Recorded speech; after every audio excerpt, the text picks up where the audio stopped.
एक सवाल जो कि कई सारे एस्पिरेंट्स को यहाँ पे परेशान करता है कि क्या जो बिटसेट एग्जाम है वो जेई से भी ज्यादा टफ एग्जाम है। क्योंकि ये चीज आपने कहीं ना कहीं अपने सीनियर से सुनी होगी कि उनके जो है जेई मेंस के अंदर तो काफी अच्छी परसेंटाइल बन गए थे, लेट्स से 97 98 के आसपास, लेकिन बिटसेट के अंदर पता चला जो है 200 का स्कोर भी क्रॉस नहीं किया। या फिर जो टॉपर स्टूडेंट्स भी थे जिनके 99.5 99.6 तक भी पहुंचे थे परसेंटाइल, और उनका बिटसेट में जो है उतना अच्छा स्कोर नहीं बन पाया था कि जिसपे उन्हें एक अच्छी ब्रांच मिल पाए। तो ऐसी चीजें आखिर बिटसेट एग्जाम में होती क्यों है? तो इसके लिए हमें समझना पड़ेगा कि एक्चुअल में ये एग्जाम किस तरीके की एग्जाम है और इसकी प्रिपरेशन किस तरीके से करना है। तो इस वीडियो के अंदर हम हर एक फैक्टर को अच्छे तरीके से देखने वाले हैं, इसलिए इस वीडियो को लास्ट तक जरूर देखिएगा।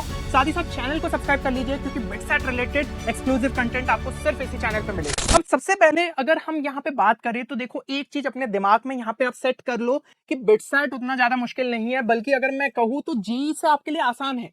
लेकिन ये इनकम्प्लीट स्टेटमेंट है क्योंकि ये सिर्फ उनके लिए है जो इस एग्जाम को अच्छे तरीके से समझ लेते हैं। अब यहाँ पे मैं ऐसा क्यों बोल रहा हूँ कि अच्छे तरीके से समझ लेते हैं, क्योंकि कई स्टूडेंट्स ऑलरेडी जो है ये सोचते हुए चलते हैं हम जेईई की प्रिपरेशन कर लेंगे बिटसेट भी हो जाएगा, जबकि इनके अंदर जो है कई सारे डिफरेंसेस रहते हैं दोनों एग्जाम के बीच। तो उनको आपको अच्छे तरीके से यहाँ पे समझना पड़ता है।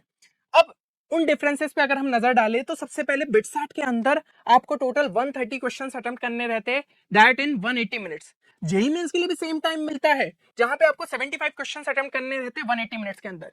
तो अगर हम एवरेज पर क्वेश्चन की बात करें तो आपको केवल 1 मिनट 23 सेकंड का टाइम मिलता है पर क्वेश्चन बिटसेट एग्जाम के अंदर, जबकि जेईई के अंदर 2 मिनट 24 सेकंड मिलते हैं पर क्वेश्चन के लिए। अब यहाँ पे एक चीज सोचिए कि इवन अगर मैं केमिस्ट्री के क्वेश्चंस की भी बात करूं तो थोड़ा सा सोचने में तो टाइम लग जाता है, तो उस हिसाब से तो ये टाइम काफी ज्यादा कम है। जबकि जेईई में आपको 2 मिनट 24 सेकंड, केमिस्ट्री के क्वेश्चंस आप जल्दी जल्दी करके टाइम बचाते हुए मैथ्स और फिजिक्स में यहाँ पे इन्वेस्ट कर सकते हो। तो यहाँ पे जो सबसे बड़ी दिक्कत स्टूडेंट्स के साथ होती है that is the time factor. दूसरी चीज, यहाँ पे आपको एलआर एंड इंग्लिश सेक्शन जो है अलग देखने को मिल जाता है। तो अगर कोई स्टूडेंट शुरू से ही एलआर एंड इंग्लिश पे फोकस नहीं कर रहा है तो भाई वो इस एग्जाम के अंदर मात खा जाता है। जबकि जेईई के अंदर आपको एलआर एंड इंग्लिश देखने को ही नहीं मिलता, तो आपको कोई खास तैयारी करने की जरूरत नहीं है। तीसरी चीज, बिटसेट के अंदर आपका एक हिडन सिलेबस रहता है कि आपको जो है जेईई मेंस के डिलीटेड चैप्टर्स को भी करना है। लगभग 15 से 20% सिलेबस वो आपका एक्स्ट्रा हो जाता है, तो उस पर आपको जो है फोकस करना पड़ता है। जबकि जेईई में जो है ऑलरेडी जो सिलेबस डिफाइंड है बस उतना ही आपको जो है पढ़ के जाना है। इसके अलावा जो है बिटसेट के लिए आपके कोई भी ऑफिशियल पीवाईक्यूज कभी अवेलेबल ही नहीं होते, जबकि जेईई के अंदर पीवाईक्यूज अवेलेबल होते हैं तो हमें पैटर्न पता चल जाता है, हमें पता चल जाता है लेवल ऑफ डिफिकल्टी किस तरीके से चल रही है। बिटसेट में वो चीजें नहीं होती है। तो ये सारे फैक्टर्स हैं जो कि आपकी बिटसेट एग्जाम को अनप्रेडिक्टेबल एग्जाम बना देते हैं, और इसके लिए आपको प्रिपरेशन जो है अच्छे लेवल पर रखनी पड़ेगी। अब इसी चीज को आसान करने के लिए और आपको ये समझाने के लिए कि आखिर जो है बिटसेट हम किस तरीके से और अच्छे लेवल पे जो है अपनी प्रिपरेशन को पहुंचा सकते हैं, यहाँ पे हमने आपके लिए लॉन्च किया है BITSAT 2027 champions course and BITSAT 2027 star programme. तो चैंपियंस कोर्स के अंदर आपको सभी रिसोर्सेज देखने को मिल जाते हैं, video lectures, DBP, short notes, question bank, mock test, exclusive doubt support, जो कि आपकी बिटसेट प्रिपरेशन को एक अलग लेवल पे बूस्ट कर सकता है। यहाँ पे पिछले 6 सालों से हमने इसी कोर्स के थ्रू जो है काफी सारे सिलेक्शंस यहाँ पे तीनों ही कैंपसेस में निकाले हैं, तो आप इसको जरूर से जो है चेक कर सकते हैं सिंपली हमारी वेबसाइट पे विजिट करके। प्लस यहाँ पे एक स्टार प्रोग्राम भी अवेलेबल है जिसमें चैंपियंस कोर्स का तो पूरा मटेरियल आपको देखने को मिलता ही है, प्लस यहाँ पे एक पर्सनल मेंटरशिप मिल जाती है, 1-to-1 जो है आप इंटरेक्ट कर पाएंगे अपने मेंटर के थ्रू और चीजें आपके लिए काफी आसान हो जाएगी। तो ये भी आपका जो है पूरा ईयर सपोर्ट आपको देखने को मिल जाता है। तो कोई भी अगर कोर्स रिलेटेड क्वेरी है you can call us at this number, या फिर आप डायरेक्टली जो है इस वेबसाइट पर विजिट करके कोर्स के अंदर एनरोल कर सकते हैं। अब यहाँ पे हम बात करते हैं कि हम जो है अपनी बिटसेट की प्रिपरेशन को कैसे बेहतर कर सकते हैं। तो सबसे पहले तो यहाँ पे क्वेश्चन सॉल्विंग आपको जो है बहुत अच्छे से करनी पड़ेगी। अब कई सारे स्टूडेंट्स कंफ्यूज रहते हैं कि भैया क्वेश्चन के लिए कौन से सोर्स उठाए, ठीक है, तो यहाँ पे मैंने सोर्सेस आपके लिए लिस्ट कर दिए हैं। अगर आप इतना भी जो है बचे हुए टाइम के अंदर अच्छे तरीके से फोकस करते डेफिनेटली बिटसेट में एक अच्छे स्कोर तक आप पहुंच सकते हैं। जैसे कि फिजिक्स के अंदर एनसीईआरटी एग्जाम्पलर क्वेश्चन को जो है अच्छे तरीके से करके रखिए। कोचिंग मॉड्यूल्स के आपके लेवल 1 की एक्सरसाइज, क्योंकि बहुत हाई लेवल के क्वेश्चन देखने को नहीं मिलेंगे, पूरा गेम जो है स्पीड का रहेगा। फिर एससीबी ऑब्जेक्टिव्स हो गए, डीसी पांडे के लेवल 1 एक्सरसाइज हो गई, इनको अच्छे से फोकस करिए। केमिस्ट्री में एनसीईआरटी एग्जाम्पलर हो गए आपके कोचिंग मॉड्यूल के लेवल 1 एक्सरसाइज, और जेईई मेंस के PYQs easy to moderate level के आप जो है पिछले 3 से 4 सालों के उठा सकते हैं। आगे मैथ्स में बात करें तो एनसीईआरटी एग्जाम्पलर हो गए, कोचिंग मॉड्यूल्स लेवल 1, या फिर जेईई मेंस के जो है PYQs easy to moderate level के आप उठा सकते हैं।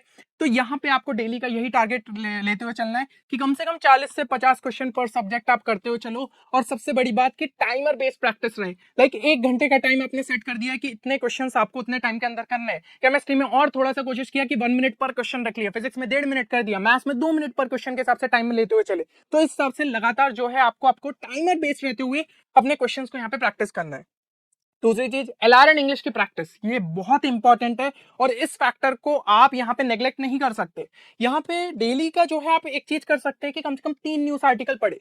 देखिए मुश्किल से जो है आपको 10 मिनट लगेंगे इस काम के लिए। आप अगर थोड़ा सा अपने रेगुलर पढ़ाई से ब्रेक लेते हुए भी ये चीज करें तो आपकी यहाँ पे क्या होगी, वोकैब इंप्रूव होगी, साथ ही साथ रीडिंग स्पीड इंप्रूव होगी। ये सब फैक्टर्स आपको बिटसाइट में बहुत ज्यादा हेल्प करते हैं, तो ये जो है टारगेट रखिएगा। इसके अलावा अगर आपको कोई भी न्यू वर्ड्स दिख रहे तो उसको आप एक सेपरेट कॉपी में लिखते हुए चल सकते हैं, इससे आपकी वोकैब इंप्रूव होगी। डिक्शनरी साथ में रखिएगा, ठीक है। मैं ये कहूंगा कि गूगल पे सर्च करने से अच्छा ना डिक्शनरी जो है साथ रखिएगा, उससे क्या होगा, अगल बगल के जो है एक दो वर्ड्स और आपको जो है देखने को मिल जाते हैं, तो इससे आपकी वोकैब जो है बहुत अच्छे से इंप्रूव होती है। इसके अलावा एक जो है वर्ड पावर मेड इजी भी आप बुक यहाँ पे जो है देख सकते हैं, इसमें भी जो है आपको वोकैब के लिए काफी ज्यादा हेल्प मिल जाती है। बाकी लॉजिकल रीजनिंग के लिए आर एस अग्रवाल की जो है आपकी रीजनिंग की बुक आती है, या फिर एनटीएससी के जो है प्रीवियस ईयर क्वेश्चंस आप देख सकते हैं। आपका जो मैथ सेक्शन रहता था, तो ये आप जो है सर्च करेंगे ऑनलाइन तो आपको जो है देखने को मिल जाएंगे, तो इनको भी जो है आप यहाँ पे देख सकते हैं। बाकी एलआर एंड इंग्लिश का भी जो है पूरी तैयारी हमने हमारे कोर्स के अंदर जो है कराई है, तो वो भी आपके लिए हेल्पफुल रहेगा। बाकी अगर आपको सेल्फ स्टडी के लिए लग रहा है तो आप इसको जो है देख सकते हैं। अब रेगुलर जो आपके सब्जेक्ट्स की आप पढ़ाई कर रहे हो उसमें जो है ये 3 नोटबुक सिस्टम अगर आप फॉलो करो ना तो आपको बिटसेट के लिए बहुत ज्यादा हेल्प मिलेगी। सबसे पहले एक जो है आपको कॉपी यहाँ पे रखनी है only for writing the formulas and shortcuts. देखिए कई स्टूडेंट सोचते हैं यार हम शॉर्टकट क्यों यहाँ पे लगाए, हमें तो एक्चुअल कॉन्सेप्ट पता रहना चाहिए। बहुत अच्छी बात है, आपको कॉन्सेप्ट पता रहना चाहिए, पर जब आपके पास सिर्फ 3 घंटे है और आपको यहाँ पे 130 क्वेश्चंस को अटेम्प्ट करना है, तो भाई वहां पे कॉन्सेप्ट या फिर डेरिवेशन नहीं करोगे, आपके जो है यहाँ पे फिंगर्स पे फॉर्मूलेस रहने चाहिए कि जैसे ही क्वेश्चन देखा तुरंत फॉर्मूला अप्लाई किया। तो उसके लिए ये चीज है कि आपके सभी इंपॉर्टेंट फॉर्मूलेस आपके एक सेपरेट नोटबुक में हो, ताकि आप टाइमली बेसिस पे उसको रिवाइज कर पाओ। और जो शॉर्टकट्स है, कई बार ऐसा रहता है कुछ स्टूडेंट्स एक क्वेश्चन के लिए जो है 2-3 मिनट लगा देते, जबकि अगर कोई इंपॉर्टेंट शॉर्टकट आपको पता हो तो वो क्वेश्चन जो है 30 सेकंड के अंदर सॉल्व हो सकता है। मतलब इससे आपका काफी ज्यादा टाइम सेव हो सकता है और एक्चुअल एग्जाम में ये आपको काफी ज्यादा हेल्प करेगा। दूसरी चीज, जब आप यहाँ पे जो है मॉक टेस्ट अटेम्प्ट कर रहे हैं या फिर चैप्टर टेस्ट भी अटेम्प्ट कर रहे हैं, तो यहाँ पे जो भी गलतियां हो रही है उसको अलग से एक कॉपी के अंदर जो है नोट डाउन करते चलिए, क्योंकि ये गलतियां आपको आगे के टेस्ट में नहीं करना है, इससे जो है पता चलता रहेगा।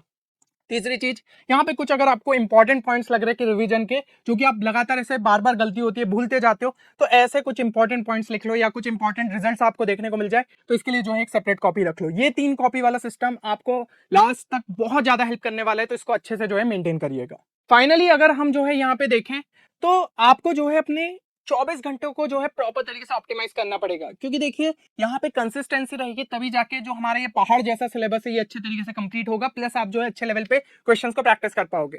तो 10 से 12 घंटे कम से कम आपको देने पड़ेंगे, ठीक है। मैं आपसे कोई 24 घंटे के 24 घंटे एक्सपेक्ट नहीं कर रहा हूँ, पर 10 से 12 घंटे आप कम से कम दीजिए। मॉर्निंग के टाइम जो है आप अपने कॉन्सेप्ट रिविजन के लिए यूज करिए, कि जो भी चीजें आपने यहाँ पे इंपॉर्टेंट सीखी है, ठीक है ना, उसके कॉन्सेप्ट को फटाफट आप रिवाइज करते हुए चल रहे। आफ्टरनून में ट्राई करिए कि भाई अपने जो है क्वेश्चन ज्यादा से ज्यादा हम यहाँ पे प्रैक्टिस करें, एंड नाइट का टाइम जो है रिवीजन और इंग्लिश एलआर के जो है क्वेश्चंस प्रैक्टिस के लिए रख लिया। तो इस तरीके से आपकी प्रिपरेशन जो है अच्छे तरीके से यहाँ पे आप कर पाएंगे।